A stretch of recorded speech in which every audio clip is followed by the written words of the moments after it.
It isn't often that commercial real estate embraces a new, or at least new to it, asset class. The one I will talk about today has been hiding in plain sight. What is new is the institutionalization of it. What started during the Great Recession, the buying of a large number of homes with the intent of renting them, has expanded. Today, the only real way to gain scale, reduce operating costs, and increase efficiency is with build for rent.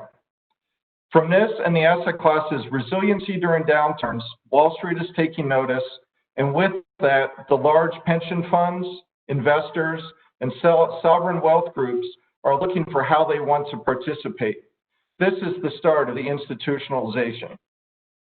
We see build for rent as being in about the same place that multifamily was in the late or mid 1990s, when the market was still dominated by small investors and as Wall Street was just starting to get involved.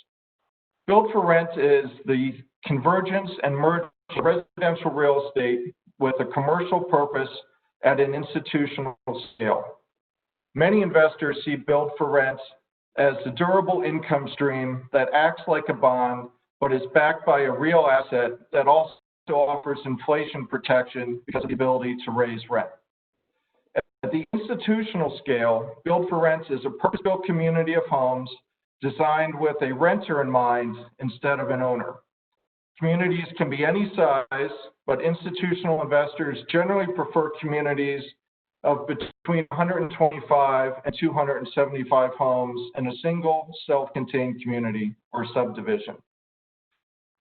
There might be amenities such as a pool or a clubhouse, but generally the amenity is the private space, a garage, and a yard.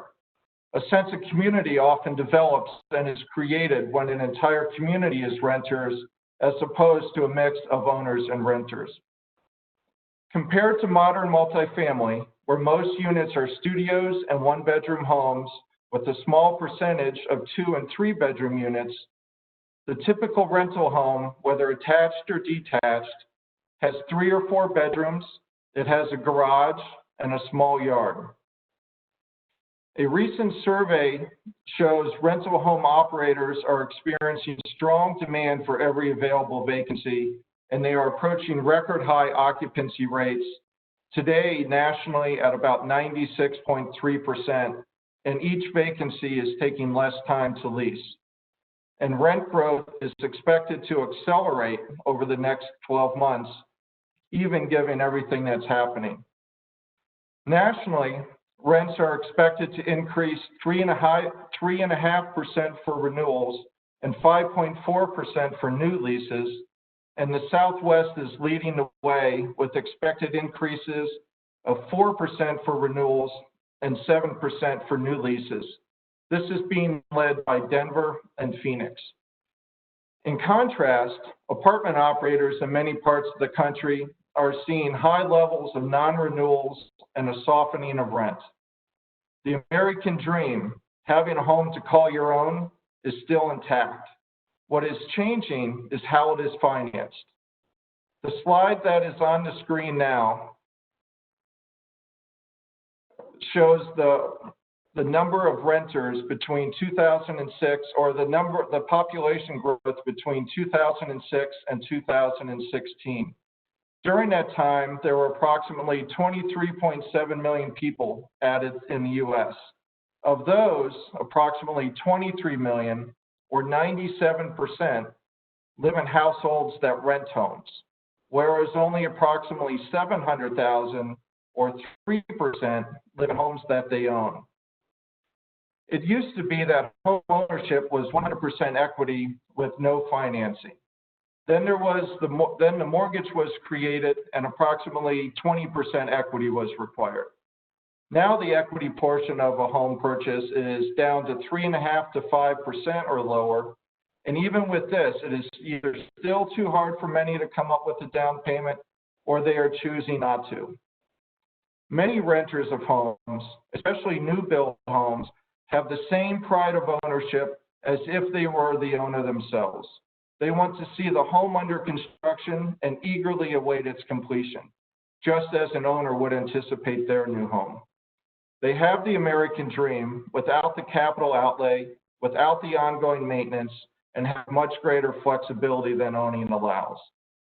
In most locations today, the supply of available homes to purchase is very tight, and prices are increasing. This is expanding the number of those looking to rent a single-family home. But not everyone who rents does so out of necessity.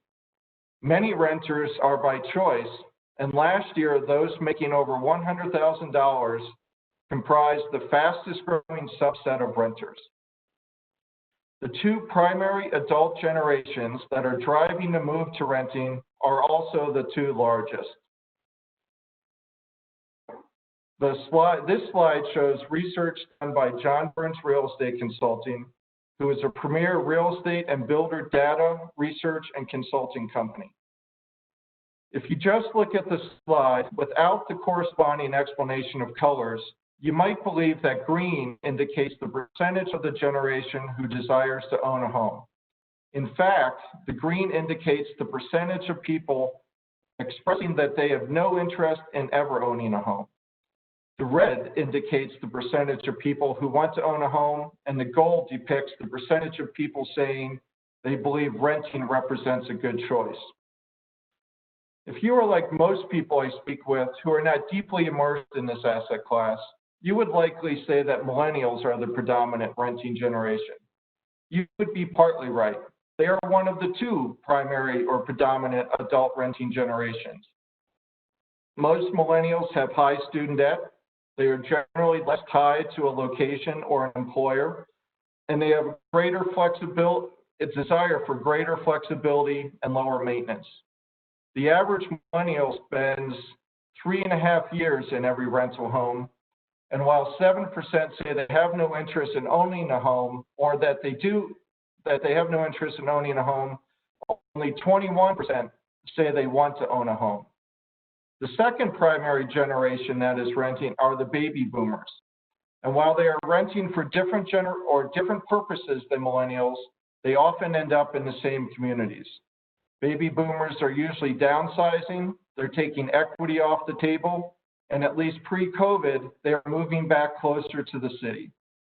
The average baby boomer lives in a rental home for 8.5 years. A staggering 38% of those surveyed said they have no interest in ever owning a home, while only 18% said they want to own a home. Let's not underestimate the importance of lifestyle. Pets are the new kids for many people, and many communities report that over 50% of the homes that they have available or for being rented have pets in them. A small backyard and a doggy door do wonders to entice a renter to rent that home and to keep them in that home. Also, lifestyle changes, such as kids and marriage, the events that used to push people to purchase homes and now push people to rent homes. They want the same features owners do, but they do not want the responsibilities, cost, or lack of flexibility of owning. Quality schools are a large factor for residents with families, but freedom from maintenance is a key point for renters without kids. Some scale of build for rent is happening everywhere, and from a resident's perspective, there is demand wherever people are living. From an investor's perspective, the Sunshine Smile and suburbs dominate. Places like Phoenix, the major metros of Texas, over to Georgia and the Carolinas, through Tennessee and down to Florida dominate. The reasons are affordable and available land, moderate property taxes, at least other than in Texas, and most importantly, growing populations. Some investors, especially those with longer time horizons, are expanding into third-tier locations like Des Moines, Iowa, Huntsville, Alabama, and Northwest Arkansas. For long-term investors like these types of third-tier locations offer increased yield and resident stability, leading to low turnover costs. COVID will undoubtedly have an impact on both the for sale and rental housing markets, from the design to locations. A lot of this is still working through the system as development and building takes longer than COVID has been going on. COVID has generally accelerated trends that were already underway as opposed to creating new ones. Some of these are an increased acceptance of renting. There is a greater acceptance and expectation of working from home, if only part-time, and there's been a move out of apartments and into larger homes with more private space for greater safety, control, and additional living space. The ability to separate activities so both parents and kids can work from home and have some private space is creating strong demand for a fourth bedroom. More and more people are moving out of central business districts to either the suburbs, if they still need to be close to the office, or they are moving to a location where the lifestyle and work better coexist for them at a better cost. New is being equated with clean and healthy to consumers, regardless of whether they are an owner or a renter. Build for rent is not new, but it is growing in popularity with the general population as an acceptable housing option and with larger investors as an in-demand asset investment class. We see the asset class as just getting started with a long way ahead of it.